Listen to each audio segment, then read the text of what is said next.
Olá, irmãos, graça e paz. Eu sou o pastor Cleidomar, da Igreja Batista Nacional Vida Plena, e eu quero, juntamente com todos vocês, meditar um pouco na palavra de Deus.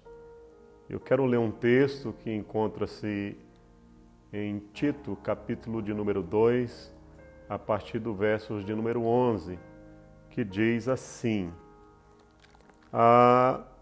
o texto diz estas palavras: porque a graça de Deus se manifestou salvadora a todos os homens. O versos 13 diz: aguardando a bendita esperança e a manifestação da glória do nosso grande Deus e Salvador, Cristo Jesus. Versos 14 diz: o qual a si mesmo se deu por nós, a fim de remir-nos de toda a iniquidade e purificar para si mesmo um povo exclusivamente seu, zeloso e de boas obras. Eu costumo dizer que quando Deus fala e o que Deus fala é graça. Tal qual essa proposta aqui bem fixada no livro de Tito, o apóstolo Paulo escrevendo a Tito, e ele fala a respeito dos benefícios da graça salvadora que está em Cristo Jesus. E ele vai nos dizer com muita propriedade que esta graça se revela com objetivos específicos. A graça de Deus, ela se revela para a salvação de todos os homens. Então o apóstolo é bem enfático em dizer que a graça de Deus, a compaixão de Deus, o amor de Deus pelos pecadores se revela na pessoa de Cristo Jesus. E esta graça se manifesta com o intuito de buscar e salvar todo o ser humano, não é? Manifestou-se salvadoramente, independentemente de sexo, de religião, de classe social, de cor, não é? A graça de Deus não olha essas situações, mas ela nos vê ao mesmo patamar de igualdade.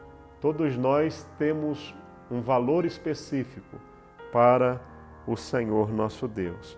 No versos 13, o apóstolo Paulo vai dar um enfoque aqui a respeito da divindade do Senhor Jesus, quando ele diz que está aguardando a bendita esperança e a manifestação da glória do nosso grande Deus e Salvador, Cristo Jesus.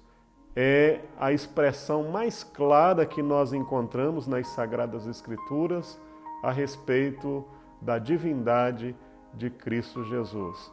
Aquele que se fez carne e veio ao mundo para buscar e salvar todos aqueles que se haviam perdido. Percebam o versos 14, quando Paulo, escrevendo a Tito, diz estas palavras: o qual a si mesmo se deu por nós, a fim de remir-nos de toda a iniquidade e purificar para si mesmo um povo exclusivamente seu, zeloso e de boas obras. O apóstolo Paulo, ele mostra com muita clareza que essa graça, ela se revela com dois propósitos.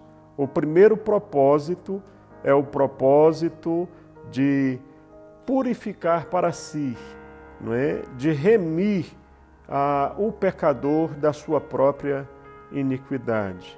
O texto está dizendo que Cristo pagou o valor necessário para que o ser humano fosse de fato, não é, liberto da sua própria condição, da sua condição de pecados. O segundo enfoque que Paulo dá é que Cristo Jesus morreu para purificar para si mesmo um povo seu, zeloso, um povo exclusivamente, não é, do Senhor.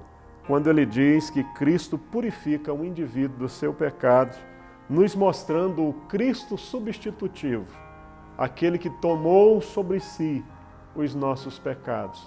Aquele que morreu a nossa morte e nos dá de voo com a vida eterna que está centralizada na pessoa de Cristo Jesus.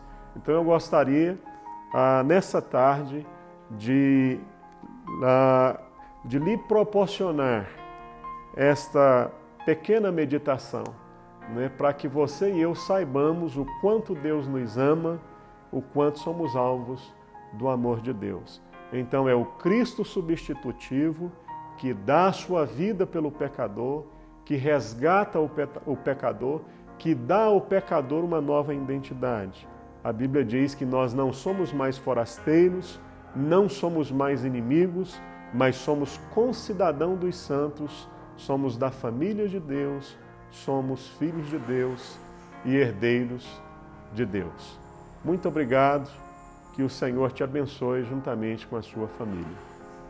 Bom, você que viu esse vídeo no YouTube, eu quero convidar você a nos seguir aqui no YouTube, que você possa se inscrever, que você possa dar um like.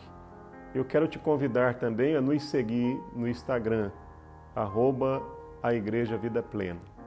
Muito obrigado, que o Senhor te abençoe.